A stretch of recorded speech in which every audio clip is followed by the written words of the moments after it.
नमस्कार दोस्तों, जय माता की। कार्तिक मास का महात्म्य 11वां अध्याय। जिसको जप कर जीव हो भवसागर से पार। 11वां अध्याय का कमन करे विस्तार। एक बार सागर पुत्र जलंधर अपनी पत्नी वंदा सहित असुरों से सम्मानित हुआ सभा में बैठा था। तभी गुरु शुक्राचार्य का वहां आगमन हुआ। उनके तेज से सभी दिशाएं प्रकाशित हो गई। गुरु शुक्राचार्य को आता देखकर सागर पुत्र जलंधर ने असुरों सहित उठकर बड़े आदर से उन्हें प्रणाम किया। गुरु शुक्राचार्य ने उन सबको आशीर्वाद दिया। फिर जलंधर ने उन्हें एक दिव्य आसन पर बैठाकर स्वयं भी आसन ग्रहण किया। फिर सागर पुत्र जलंधर ने उनसे विनम्रतापूर्वक पूछा, हे गुरुजी, आप हमें यह बताने की कृपा करें कि राहु का सिर किसने काटा था। इस पर दत्ते गुरु शुक्राचार्य ने विरोचन पुत्र हिरण्यकशिपु और उसके धर्मात्मा पौत्र का परिचय देकर देवताओं और असुरों द्वारा समुद्र मंथन की कथा सुनाते हुए बताया कि जब समुद्र से अमृत निकला तो उस समय देव रूप बनाकर राहु भी पीने बैठ गया। इस पर इंद्र के पक्षपाती भगवान विष्णु ने राहु का सिर काट डाला।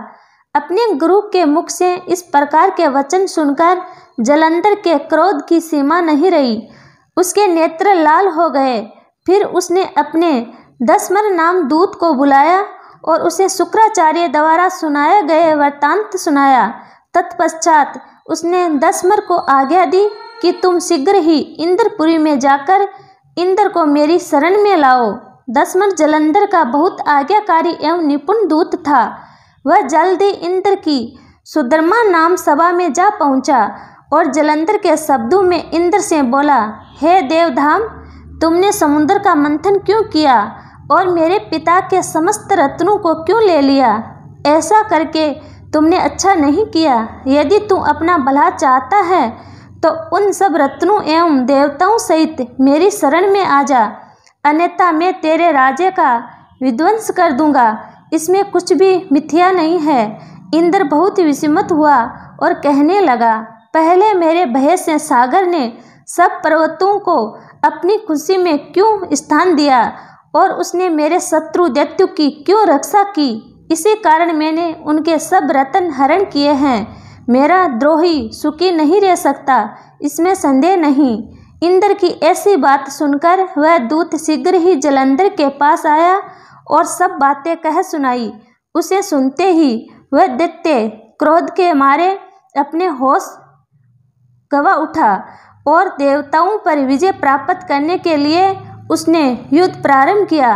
फिर तो सब दिशाओं पाताल से 2 करोड़ दैत्य उसके पास आने लगे। शुंभ निशुंभ आदि करोड़ों सेनापतियों के साथ जलंधर इंद्र से युद्ध करने लगा।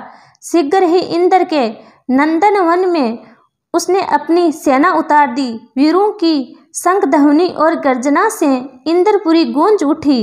अमरावती छोड़ देवता उसमें युद्ध करने चले। भयानक मारकाट हुई। असुरों के गुरु आचार्य अपनी अमृत सजीवनी विदा से और देव गुरु बृहस्पति द्रोणागिरी से औषधि लाकर जलाते रहे। इस पर जलंधर ने क्रोध होकर कहा कि मेरे हाथ से मरे हुए देवता जी नहीं सकते। जलाने वाली विदा तो आपके पास हैं। इस पर शुक्राचार्य ने देवगुरु द्वारा द्रोणाचार्य से औषधि लाकर देवताओं को जलाने की बात कह दी। यह सुनकर जलंधर और भी कुपित हो गया। फिर शुक्राचार्य जी ने कहा, यदि शक्ति हो तो द्रोणागिरी को उखाड़कर समुद्र में फेंक दो, तब मेरे कथन की सत्यता प्रमाणित हो जाएगी। इस पर जलंधर कुपित होकर जल्द ही द्रोणागिरी पर्वत के पास पहुंचा और अपनी भुजाओं से पकड़कर द्रोणागिरी पर्वत को उखाड़कर समुद्र में फेंक दिया। यह तो भगवान शंकर का तेज था। इसमें जलंधर की कोई विचित्रता नहीं थी। तत्पश्चात यह सागर पुत्र युद्ध भूमि में आकर बड़े तीव्र गति से देवताओं का संहार करने लगा। जब द्रोणाचार्य जी औषधि लेने गए तो द्रोणाचल को उखड़ा हुआ शून्य पाया। ये भयभीत हो देवताओं के पास आए और कहा कि युद्ध बंद कर दो, जलंधर को अब नहीं जीत सकोगे। पहले इंद्र ने शिवजी का अपमान किया था। ये सुन सेवता युद्ध में जय की आशा त्याग कर इधर उधर भाग गए। सिंधु सुत निर्भय हो अमरावती में घुस गया। इंद्र आदि सब देवताओं ने गुफाओं में शरण ली।